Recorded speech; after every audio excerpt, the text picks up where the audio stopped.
¿Quiénes son los guardianes de la historia?, preguntó un día Noam Chomsky. Y en realidad, si lo pensamos, la respuesta puede ser muy variada, siempre dependiendo de la perspectiva de quien responda. Si se responde, por ejemplo, desde los ojos del registro histórico, se dirá que son los historiadores, pero si respondemos desde los ojos del enriquecimiento monetario, dirán que son los economistas.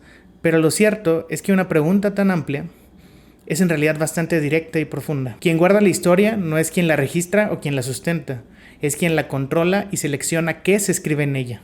Esas son las clases dominantes. Las clases dominantes son ya viejos conocidos que se han asentado en el imaginario colectivo bajo las fachadas de empresarios, grupos religiosos o incluso grupos educativos. Grupos exhibidos por otros de naturaleza antagónica que tristemente no se aferran de manera tan orgánica dentro de las percepciones de los individuos. Si existe certeza de algo es que casi por antonomasia, las clases dominantes se agrupan bajo un esquema de hipocresía y de privilegio que sienten que es, como los reyes de la antigüedad, ganado por mandato divino y por superioridad sobre los demás e incluso sobre lo demás. La bandera por excelencia de las clases dominantes suele ser la ultraderecha, que es un término político que se utiliza para referirse a una ideología de extrema derecha.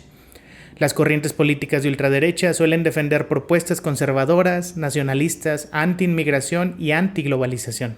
También suelen tener un discurso antifeminista, anti-LGBT y anti-multiculturalismo. Históricamente, la ultraderecha ha sido asociada con el autoritarismo, el populismo e incluso el fascismo en algunos casos. La ultraderecha es un fenómeno preocupante que ha venido ganando terreno en muchos países del mundo, promoviendo discursos de odio y polarización. Un ejemplo conocido por todos es el partido nazi, que fue liderado por Adolfo Hitler y se caracterizó por el racismo, la xenofobia, el antisemitismo y la violencia contra oponentes políticos. Durante su periodo en el poder en Alemania, entre 1933 y 1945, el partido nazi impuso un régimen totalitario en el cual es globalmente conocido que llevó a cabo medidas genocidas contra grupos considerados como indeseables, entre comillas, como los judíos, los homosexuales e incluso los discapacitados. A pesar de que los líderes y seguidores de la ultraderecha intentan justificar su posición con argumentos emocionales y apelando a las emociones del pueblo, la realidad es que su ideología representa todo lo contrario a los valores democráticos y pluralistas. El partido nazi es el gran ejemplo histórico de que en la ideología de la ultraderecha prima la creencia de la superioridad de ciertas razas o culturas sobre otras.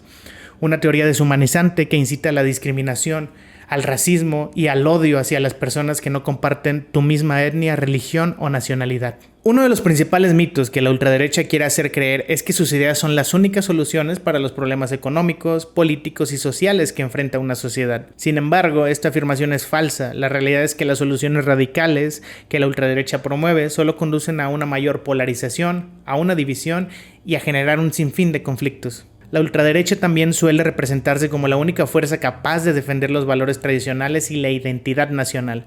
Sin embargo, nuevamente, esta afirmación es falsa y solo busca explotar el miedo y la incertidumbre que muchas veces experimenta la sociedad ante los cambios. La verdadera defensa de los valores democráticos y la identidad nacional se logra con el diálogo y el respeto mutuo, no con el odio y la exclusión. La única forma de desmontar los mitos de la ultraderecha es a través de la educación, la información y el debate público. Necesitamos contar con una sociedad activa, crítica y comprometida con los valores democráticos y la convivencia pacífica. Solo así podremos enfrentar los retos del presente y construir juntos un futuro más justo y equitativo para todos. Esto debido a que actualmente una de las más fuertes representaciones de la ultraderecha es el partido español Vox, que defiende posiciones conservadoras y nacionalistas. Entre sus principales propuestas se encuentran la eliminación de las autonomías, la lucha contra la inmigración ilegal y la promoción de la unidad nacional. El partido tiene un fuerte discurso contra el feminismo, la ideología de género y el separatismo. Además, Vox se posiciona contra la Unión Europea y la globalización. En México, mi país, la ideología conservadora no es nada nuevo. Es representada particularmente por el Partido de Acción Nacional y representa un conjunto de corrientes políticas y sociales que tienen como objetivo principal la defensa de los valores tradicionales, la religión y las instituciones públicas, como por ejemplo la defensa del INE. Esta tendencia se caracteriza por estar en contra de los cambios drásticos y las revoluciones, pues considera que estas pueden generar caos y desestabilización en el país. El conservadurismo en México se origina en el siglo XIX, cuando el país se encontraba en un proceso de consolidación de su independencia y construcción de su identidad nacional. En esa época, los conservadores se opusieron a las políticas liberales promovidas por los gobiernos de la época, que buscaban la modernización y la transformación de la sociedad. El conservadurismo mexicano ha estado influenciado por el catolicismo, por lo que muchos de sus planteamientos se basan en la defensa de la moralidad y la ética religiosa. En este sentido, el conservadurismo se opone a la legalización del aborto y del matrimonio igualitario, pues considera que estas prácticas van en contra de los valores tradicionales y del orden natural de las cosas. Esta ideología conservadora defiende el status quo y en muchas ocasiones ha sido utilizada para justificar la discriminación y la violencia. Ha provocado guerras y conflictos entre grupos sociales y comunidades. Es una creencia que fue utilizada para justificar la esclavitud y el colonialismo y ha sido transmitida a través de generaciones. Es muy peligrosa porque es una idea que se ha reivindicado desde la época colonial, cuando los países europeos afirmaban que las culturas africanas y americanas eran inferiores a la cultura blanca europea. El genocidio de los pueblos indígenas de América del Norte y del Sur, la esclavitud africana, de nuevo menciono el holocausto nazi y el apartheid en Sudáfrica, son todos ejemplos de esta reivindicación ideológica que ha sido utilizada para oprimir y controlar a otros. Es una creencia dañina que muchas veces justifica la injusticia y la violencia.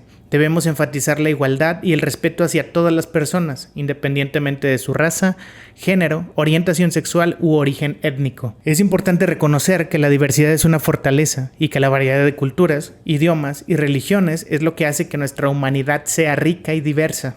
Pudiese resultar redundante, pero la otredad que somos los otros todos, esa otredad somos en realidad los guardianes de la historia, pero a veces se nos olvida.